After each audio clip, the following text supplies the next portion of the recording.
Hey guys, welcome to your next advanced C++ and graphics tutorial. In this tutorial, we're just going to make a few minor improvements to Bingen. The first of which is very simple. What we're going to do is improve our little color class.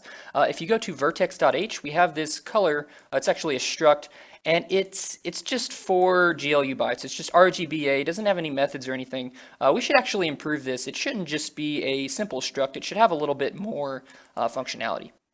So what we should do is first thing I'm going to do is rename it. I'm going to give it a more proper name. And what I'm going to do is call it ColorRGBA8 because it's 8 bits per channel, and there are 4 channels R, G, B, and A. So that's a good name for it. Now, when you rename it like this, you're going to get errors all over all your projects because we changed the name. So you're going to have to go fix all of those. For the sake of time, I'm going to use a handy tool called Visual Assist. What it's going to do is change the name of all of these in all of my projects for me. I highly recommend that you download Visual Assist, and I highly recommend that you download Visual Assist. I will put a link to the free trial. It does cost money, but you should get, I believe, a month-long free trial to test it out for yourself. So I'm going to go ahead and rename that. We're going to call it ColorRGBA8, and I'm going to search all projects so that it changes it in everything. And we'll rename that. And it's going through all my files. All right, and it renamed everything. And now what we should do is we should give it a little bit of extra functionality. What if I want to initialize it with all these values instead of doing like what we did here in Zombie where we had to say color.r equals this, color.g equals this, all that. That's kind of annoying. Let's use a constructor. So if we go back to vertex.h, what we can do is just have a constructor. Remember, structs are just like classes except it's default to public. You could even change this to a class if you prefer. So let's say ColorRGBA8, and we're going to have 2 constructors. We're going to have a default constructor that doesn't have any arguments, and I'm going to go ahead and just put the implementation here. And I typed that in wrong. So the default constructor isn't going to do anything except set RGBA. We'll just set it to white. I think white is a fine color. You could try setting it to full black. Actually, black probably makes more sense since we want to initialize it to 0. We'll do black. So I'm going to use an initializer list. I'm going to say R0, and then G0, and then B0, and then A0. And then in here, since there's nothing here, it's empty, we can just kind of close it up like this. Make sure you have the braces, otherwise it's not going to have an implementation. And now let's have another constructor. I'm just going to copy this. It's also going to do almost nothing, but it's going to take 4 arguments. It's going to take GLU byte A or R. Make sure it's named differently than your actual member RGBA, so I'm going to use capitals. We're going to say GLU byte G, GLU byte B, and GLU byte A. And since this line is getting long, I'm just going to hit return and put this over on the second line.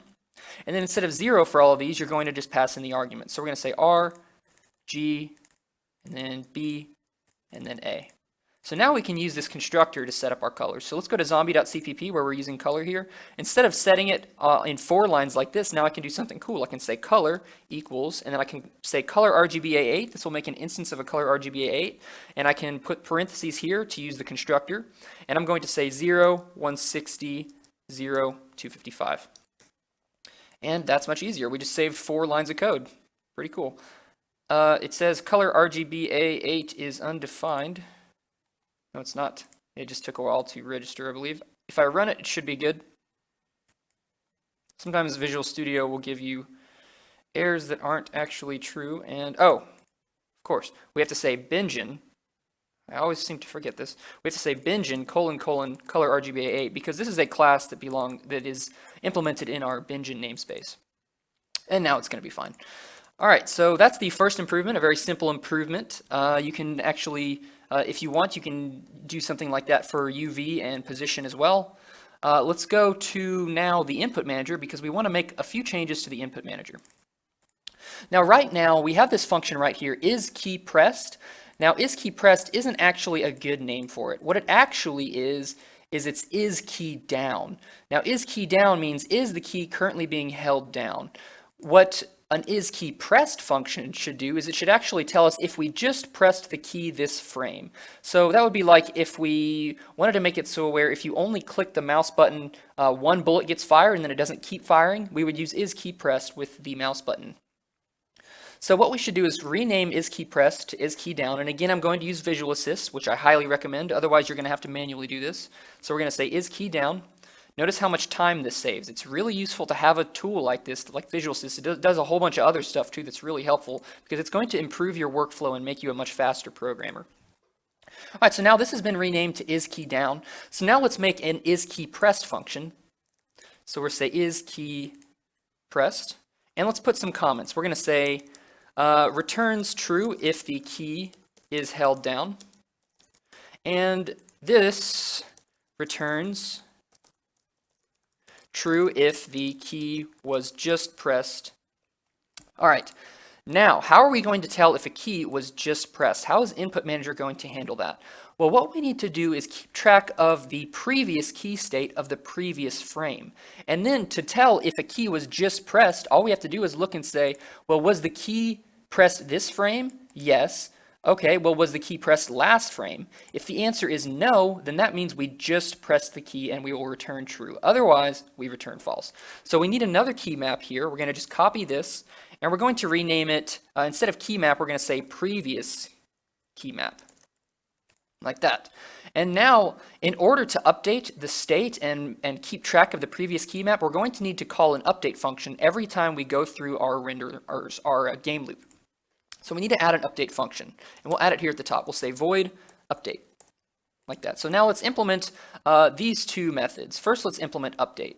So I'm going to copy that. I'm going to go to press key and put it right above that.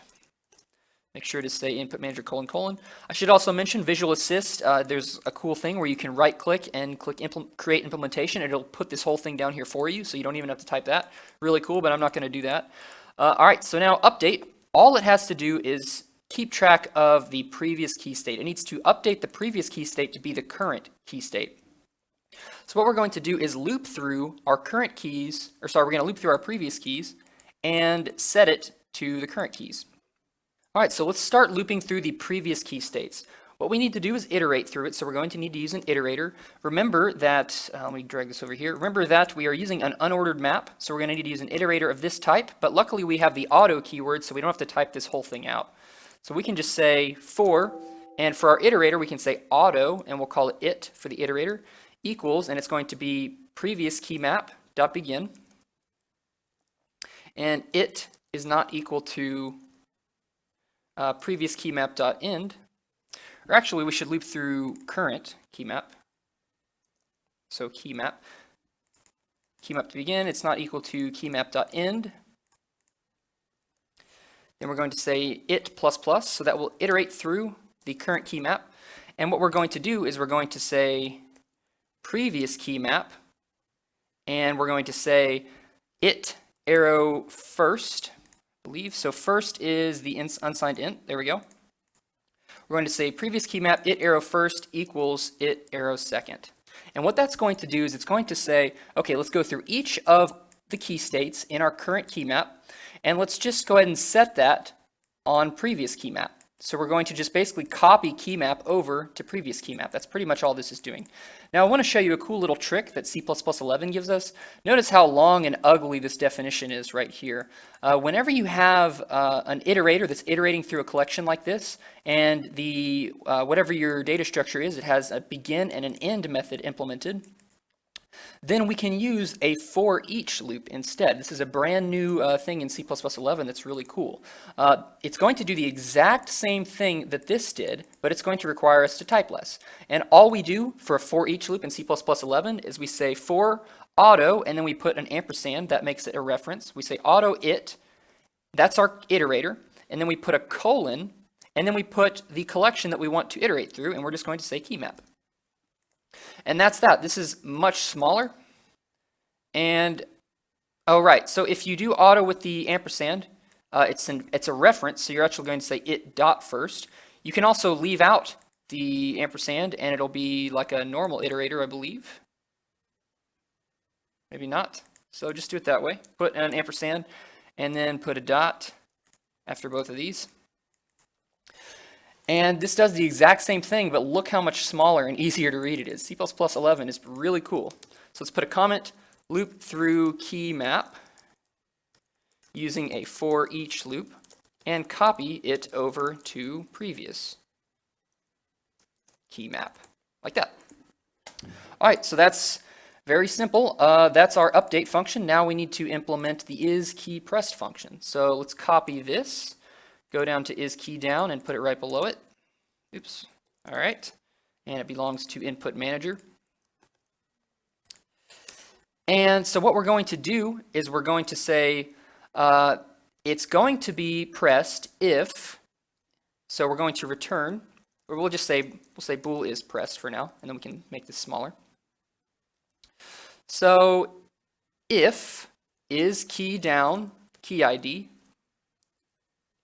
so that's going to say is key down now. If that is true, then we also need to check if the key was down in the previous frame. So what we should do is implement another method that is wasKeyDown, and we'll make this a private method. So let's copy this over to privates, and let's just rename it to wasKeyDown. This will be if it was pressed last frame. And I'm just going to copy this isKeyDown, and we're going to use that, except instead of using key map, we're going to use previous key map. So we'll change this to wasKeyDown. We'll say previous key map, and the reason this is private is because this is only really going to be used internally by isKeyPressed. There we go. So if isKeyDown key ID, if that's true, and if wasKeyDown key ID is equal to false.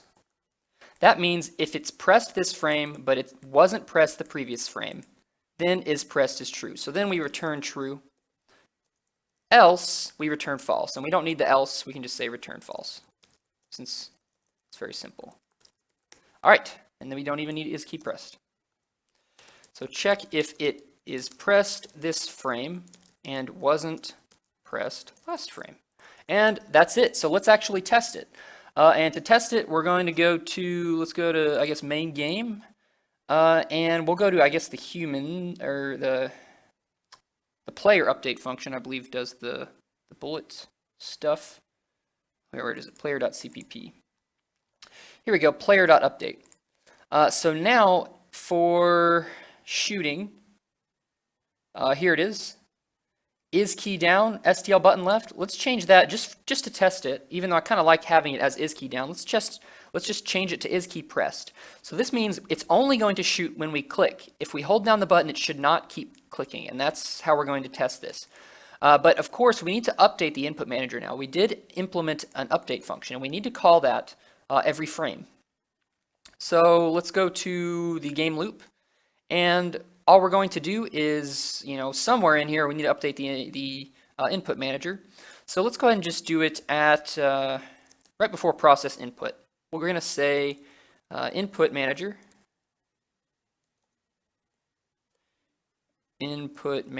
there it is, dot update.